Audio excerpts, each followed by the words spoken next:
हाय दोस्तों, this is Bittu and welcome to my channel. Mark Patterson कहते हैं कि show me your habits, I will show you your future. 43% of our daily behaviours are the result of habits. Habit का हमारी life में बहुत important role होता है because a habit is routine of behaviours. जब हम किसी काम को बार बार करते हैं तो वह हमारे सबकॉन्शियस माइंड में सेट हो जाता है और हमारा माइंड इन्हीं पैटर्न्स पे काम करने लगता है।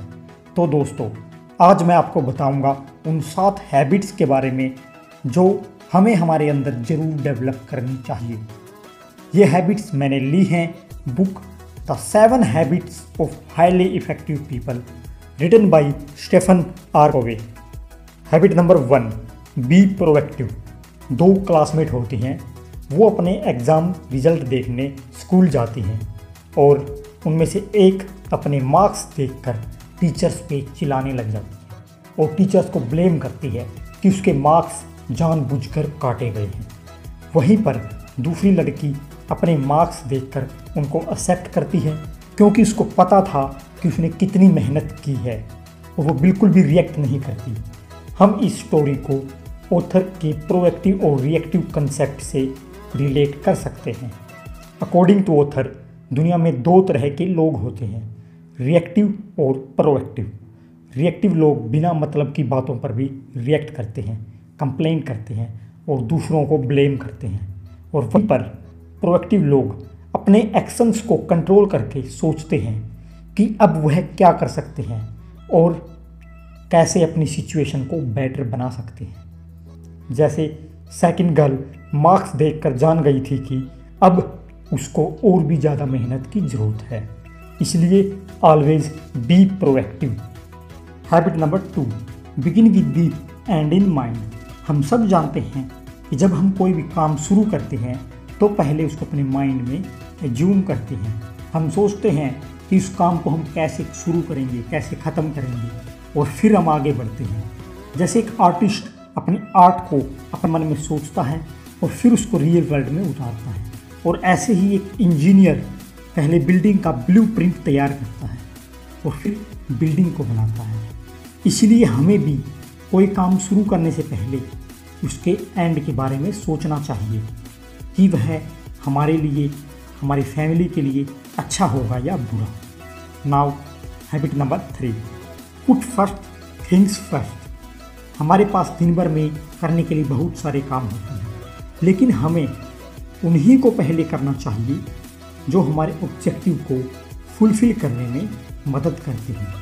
दिन भर में फिजूल की बातें, YouTube, Facebook, social media scrolling, इन सब में अपने टाइम को वेस्ट ना करके अपने कामों की प्रायोरिटी वाइज चेकलिस्ट बनाएं और उन्हीं को पहले करें जो आपको वाकई में करने चाहिए एक सक्सेसफुल पर्सन बनने के लिए। Habit number 4, think win win. एक बार 2 सेल्समैन थे, वो दोनों साड़ी बेचने के लिए एक कॉलोनी में गए। उनके पास अलग अलग डिज़ाइन की साड़ियाँ थी, तो उन्होंने प्लान बना के एक दूसरे की साड़ी की तारीफ़ की और कस्टमर्स को अपनी तरफ अट्रैक्ट किया और अच्छी खासी कमाई की, अपने लिए विन विन सिचुएशन क्रिएट की। अगर वो इसका अपोजिट करते, वो कमाते ज़रूर लेकिन इतना नहीं जितना उन्होंने अब कमाया। तो हमें हमेशा विन विन सिचुएशन में ही काम करना चाहिए, ना कि विन लूज या लूज विन। हम सोचते हैं कि अगर हमें जीतना है तो किसी और को हारना पड़ेगा। नहीं दोस्तों, हमें इस मेंटेलिटी को बदलना है और हर वक्त विन विन सिचुएशन के बारे में सोचना है, जिससे हमारा भी फ़ायदा हो और सबका फ़ायदा हो। Habit number 5, seek first to understand and then to be understood.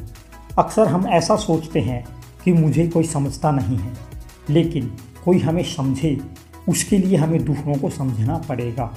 अगर हमें कोई कुछ कहता है तो हम रिएक्ट करते हैं कि उसने ऐसा क्यों कहा, बल्कि हमें सोचना चाहिए उसने ऐसा कहा, उसके पीछे का कारण क्या है, असली वजह क्या है, और उसके बाद ही अपने विचार देने चाहिए। इसलिए seek first to understand then to be understood. Habit number 6, synergise. इसका मतलब होता है work together in order to be more effective. बचपन में हमने बहुत सारी ऐसी ही स्टोरीज़ पढ़ी हैं जिनका मेन मकसद यही होता था कि बच्चों को सिखाया जाए कि एकता में बल है। जब हम किसी काम को एक साथ मिलकर करते हैं तो उसकी इफ़ेक्टिवनेस और भी ज़्यादा बढ़ जाती है। जैसे एक घड़ी हमें छोटे छोटे पार्ट्स से मिलकर सही टाइम बताती है। इसी प्रिंसिपल को हम अपने डेली रूटीन में इम्प्लीमेंट करके अपनी लाइफ को सक्सेस कर सकते हैं और अपने कामों को जल्दी और इफ़ेक्टिवली कर सकते हैं। Habit number 7, sharpen the saw. जैसे एक मैकेनिक अपने टूल्स को हमेशा बेहतर कंडीशन में रखता है ताकि वह अपना काम इफ़ेक्टिवली कर सके, ऐसे ही हम अपने आप को physical, mental, social and spiritual field में डेवलप करें तो हम आसानी से जो चाहे अचीव कर सकते हैं। हमेशा अपने आप को बेहतर बनाने के लिए काम करना चाहिए। ऐसा हम कभी भी एक दिन में नहीं कर सकते। इसके लिए निरंतरता बनाए रखना बहुत ज़रूरी है ताकि हम खुद का ही बेस्ट वर्जन बन सके। दोस्तों, ये थी top 7 habits of highly effective people. हम भी अपनी आदतों को इनके साथ रिप्लेस करके अपने आप को इफ़ेक्टिव बना सकते हैं। अगर आपको ये वीडियो पसंद आया तो please like this video, share the video ताकि सभी इसका फ़ायदा उठा सकें, और सब्सक्राइब करना ना भूलें ताकि आप कोई भी वीडियो मिस ना करें। थैंक यू दोस्तों।